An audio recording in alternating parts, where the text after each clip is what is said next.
Hi friends, welcome to back my channel বিশ্বাস coaching. বন্ধুরা, 2025 সালে রেলওয়ে গ্রুপ ডি নিয়োগের ব্যাপারে যে কোর্ট কেসটা হয়েছিল সে ব্যাপারে খুব খারাপ একটা খবর এসেছে। আজ অর্থাৎ 1 সেপ্টেম্বর রেলওয়ে গ্রুপ ডির ব্যাপারে যে কোর্ট কেসটা হয়েছে সে ব্যাপারে একটা গুরুত্বপূর্ণ আপডেট এসেছে। আরআরবি গ্রুপ ডির যে সমস্ত ক্যান্ডিডেট আছে, সে আইটিআই হোক অথবা নন আইটিআই হোক, উভয়ের ক্ষেত্রেই খুব খারাপ এবং ভয়ঙ্কর একটা খবর। এটা একটা বিরাট বড় ঝটকা। তাহলে কি এবার আমাদের মেনে নিতে হবে যে গ্রুপ ডি নিয়োগ আর হবে না এবছরে? কেস করার জন্য সব শেষ হয়ে গেল? আসলে কি চলছে বারংবার? কোর্ট তারিখের পরে তারিখ চেঞ্জ করে যাচ্ছে। এসব প্রশ্নের উত্তর জানতে হলে ভিডিওটি স্কিপ না করে শেষ পর্যন্ত দেখো, আর বন্ধুদের কাছে বেশি করে শেয়ার করে দাও যাতে তারাও ব্যাপারটা সঠিক জানতে পারে। আর যে সমস্ত বন্ধুরা চ্যানেলটি এখনো সাবস্ক্রাইব করোনি তাদেরকে বলবো চ্যানেলটি সাবস্ক্রাইব করে পাশের বেল আইকনটিতে ক্লিক করে রাখো, তাহলে রেলওয়ে ব্যাপারে কোনো আপডেট আসলে সঙ্গে সঙ্গে তোমার কাছে নোটিফিকেশন পৌঁছে যাবে। বন্ধুরা, তোমরা যেরকম জানো যে রেলওয়ে গ্রুপ ডি নিয়োগের ব্যাপারে আইটিআই ছাত্ররা যে কেস করেছে মূলত কোয়ালিফিকেশনের দিকে খেয়াল রেখে, আজ 1 সেপ্টেম্বর তার একটা ফলাফল আমরা আশা করেছিলাম। যেমনটা আমি আগের ভিডিওতে বলেছিলাম যে কেসটা আইটিআই ছাত্রদের দিকে যাবে এবং কেন কেসটা তারা করেছে, এই সমস্ত প্রশ্ন যদি তোমরা না বুঝতে পারো তাহলে তোমাদের আগের ভিডিও দেখতে হবে।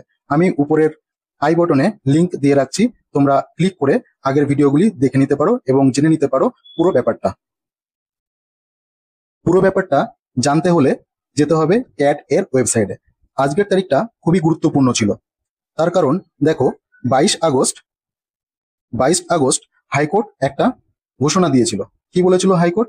যে আজকের তারিখে অর্থাৎ 1 সেপ্টেম্বরে কি করবে, যে না উভয় পক্ষই ডকুমেন্ট সাবমিট করবে এবং তারপর একটা ডিসিশন নেওয়া হবে। কিন্তু কি হলো, আজকে উভয় পক্ষ উপস্থিত ছিল কিন্তু কেস আজকে লিস্টই হয়নি। এ পর্যন্ত তো ঠিকই ছিল যে কেসটা আজ লিস্ট হয়নি, কিন্তু আমরা এটা আশা করেছিলাম যে কেসটা যখন আজকে লিস্ট হয়নি তাহলে আজ না হয় কাল, না হলে 2-3 দিন পর লিস্ট হবে, সেরকমটা হওয়ার কথা ছিল। কিন্তু এখন এমন একটা ভয়ানক শুনানি এসেছে যেটার কোনো আশাই করা যায় না, যার ফলে সকল ছাত্রদের ক্ষেত্রে বড় একটা ঝটকা লাগলো। আরো কিছুদিন আগে যদি আমরা দেখি, অর্থাৎ 28শে জুলাই যদি আমরা দেখি, যে 28শে জুলাই হাইকোর্ট কি অনুরোধ করেছিল ক্যাটের কাছে, যে 30 দিনের মধ্যে যে করেই হোক কেসটার সমাধান করে কেসটা বন্ধ করতে হবে। কিন্তু 30 দিনের বেশি হয়ে গেছে, কিন্তু এখনো পর্যন্ত ফাইল ডকুমেন্ট উপস্থাপন করতে পারেনি কোনো পক্ষ। এদিকে 1 মাস তো পেরিয়ে গেল, কিন্তু এখন যে শুনানিটা এসেছে সেটা খুবই ছাত্রদের পক্ষে বিপজ্জনক। দেখো, নতুন যে ডেটটা মানে এর পরে যে ডেটে শুনানিটা হবে সেই ডেটটা কবে? সেই ডেটটা হচ্ছে 30-10-2025। তার মানে 30-10-2025 তারিখে আবার কোর্টের শুনানি হবে। তার মানে সেপ্টেম্বর মাস তো গেলই, সেই সাথে সাথে অক্টোবর মাসও শেষ, অক্টোবর মাসও গেল। এখন এই 2 মাস পিছিয়ে গেল কোর্টের শুনানি। তার মানে এই 2 মাস এখন অপেক্ষা করতে হবে। কিরকম একটা ভয়ঙ্কর গেম খেলছে রেল এবং ক্যাট মিলে। অতি সাধারণ এবং ক্ষুদ্র একটা কেস যেটা খুব সহজেই মিটে যায়, কিন্তু এমন একটা জায়গা চলে এসেছে তাতে ছাত্রদের হয়রানি হতে হচ্ছে। এখন তারা না ভালো করে পড়াশোনা করতে পারছে, না একেবারে পড়াশোনা ছেড়ে দিতে পারছে। কারো কারো তো আবার বয়সও চলে যাবে চাকরির। আসলে এই ব্যাপারটা আইটিআই ছাত্রদের জন্যই হয়েছে। তোমরা হয়তো আমাকে খারাপ ভাবতে পারো বা কমেন্টে তোমরা খারাপ কিছু বলতেও পারো, কিন্তু ব্যাপারটা ভালো করে বোঝো। যদি কেসটা না করা হতো তাহলে এতদিন তোমাদের এক্সাম শুরু হয়ে যেত। আইটিআই ক্যান্ডিডেটদের জন্য কিছু ভ্যাকান্সি আর নন আইটিআই ক্যান্ডিডেটদের জন্য কিছু ভ্যাকান্সি ডিস্ট্রিবিউট হয়ে যেত। আর কেসটা যখন হলো তখন কেসটা এরকম হওয়া উচিত ছিল যে আইটিআই এবং নন আইটিআই দুইজনে মিলেই একই সাথে কেসটা করতে হতো। যেরকমটা 2018 সালে আমরা দেখেছিলাম যে রেল খুব অল্প ভ্যাকান্সি বের করেছিল, খুবই সামান্য ভ্যাকান্সি বের করেছিল।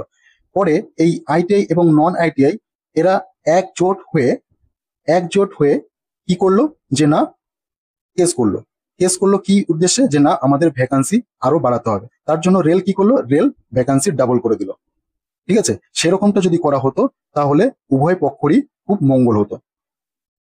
কিন্তু এখন কি হলো, এখন উভয় পক্ষই পরীক্ষা দিতে অসুবিধার সম্মুখীন হয়ে পড়েছে। আমরা আশা করেছিলাম যে অক্টোবর নাগাদ পরীক্ষা শুরু হয়ে যাবে। অক্টোবর যদি না হয় তাহলে নভেম্বরে তো অবশ্যই পরীক্ষা শুরু হয়ে যাবে। কিন্তু এমন একটা নোটিশ হাইকোর্ট এখন দিয়েছে, সেটা খুব বিরক্তিকর এবং খুব কষ্টদায়ক। এরকমটা যদি না হতো তাহলে আমরা জানি 9ই September RRB NTPC undergraduate লেভেলের যে পরীক্ষাটা চলছে সেটা 9ই সেপ্টেম্বর শেষ হয়ে যাবে, ফার্স্ট সিবিটি শেষ হয়ে যাবে। 9ই সেপ্টেম্বর এনটিপিসি আন্ডার গ্রাজুয়েট লেভেলের পরীক্ষা শেষ হয়ে যাওয়ার পরে 10 তারিখ, 11 তারিখ আর 12 তারিখ, এই 3 তারিখে পরীক্ষা রয়েছে তাদের আইসোলেটেড ক্যাটাগরি, মিনিস্ট্রিয়াল আইসোলেটেড ক্যাটাগরিদের পরীক্ষা রয়েছে। তার মানে কি, এই 12 তারিখের পরে, 12 তারিখের পর থেকে অক্টোবর মাস অথবা নভেম্বর মাস পুরো পুরো স্লট খালি ছিল। মানে এই কয়েকদিনের ভেতরে গ্রুপ ডি পরীক্ষা খুব ভালোভাবে হয়ে যেত, কিন্তু সেটা আর হলো না। এদিকে আবার কি হলো, এদিকে ক্যাট ক্যাট আবার কি করলো, ক্যাট গ্রুপ ডি নিয়োগের ক্ষেত্রে স্টে অর্ডার দিয়ে দিয়েছে। যদি সেটাও যদি না হতো, তাহলে ক্যাট যদি স্টে অর্ডার না দিত রেলের নিয়োগের ক্ষেত্রে, গ্রুপ ডি নিয়োগের ক্ষেত্রে, তাহলে রেল নিয়োগ প্রক্রিয়া শুরু করতে পারতো, কিন্তু সেটাও কিন্তু মানে সেই রাস্তাটাও কিন্তু বন্ধ হয়ে গেল।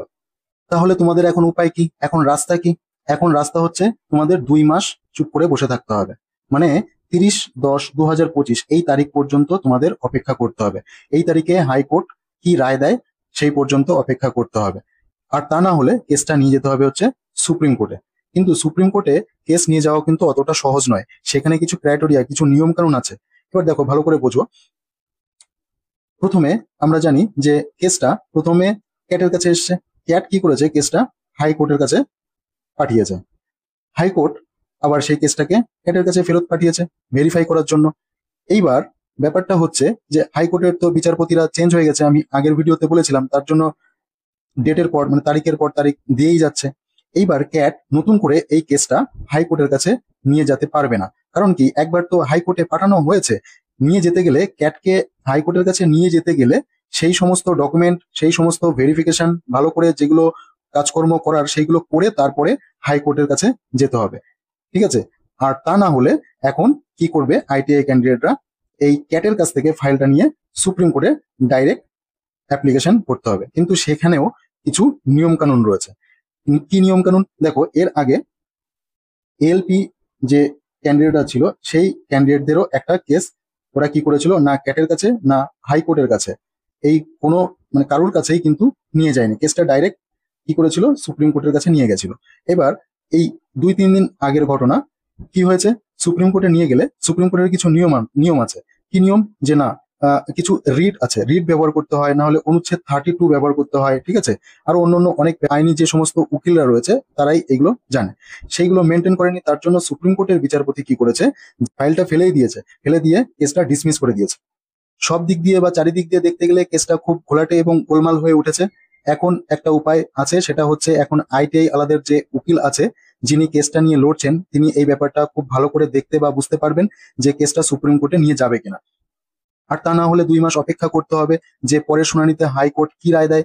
মোট কথা, এতে একটা জিনিস খুব ভালোভাবে স্পষ্ট বোঝা যাচ্ছে যে রেলওয়ে গ্রুপ ডি নিয়োগের ব্যাপারে রেল এমন ভাবে ডিলে করছে যে 10 পাস ছাত্রদের পক্ষেই কেসটা যাচ্ছে। তার জন্য দুই পক্ষ খুব সমস্যায় পড়েছে।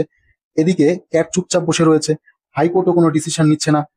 তাহলে মাঝখানে ছাত্রদের ভবিষ্যৎ নিয়ে টানাটানি।